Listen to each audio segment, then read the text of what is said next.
در شهر ورشاو پایتخت لهستان امروز 18 سپتامبر اولین مراسم اعطای جایزه بین المللی فیض‌نسا واحدوف برگزار گردید.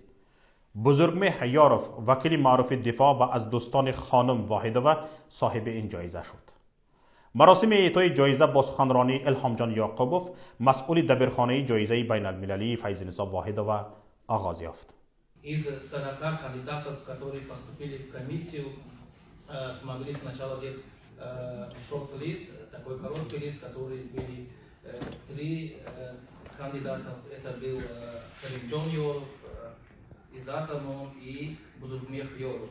равшан темурион عضو کمیسیون ارزیابی و تشخیص برندگان این جایزه بین المللی در مراسم اعطای جایزه یادآور شد کمیسیون ارزیابی و تشخیص که عبارت از 9 نفر کارشناسان، کنشگران عرصه دفاع از حقوق بشر، روزنامه‌نگاران، هنرمندان و سیاستمداران برجسته ترکیب یافته است، طی برگزاری چندین جلسه کاری از میان نامزدها 3 نفر را به عنوان نامزدهای نهایی و در نهایت بزرگمهر یاروف وکیل دفاع زندانی تاجیک را برنده جایزه بین المللی файзенса واحدوف در سال 2019 انتخاب نمود. Было у нас членов комиссии 9 человек из всего, можно сказать, мира.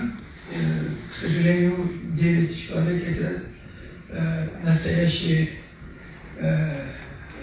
деятели искусства, интеллигенция, но которые они из разных стран Европы, Америки, Канады.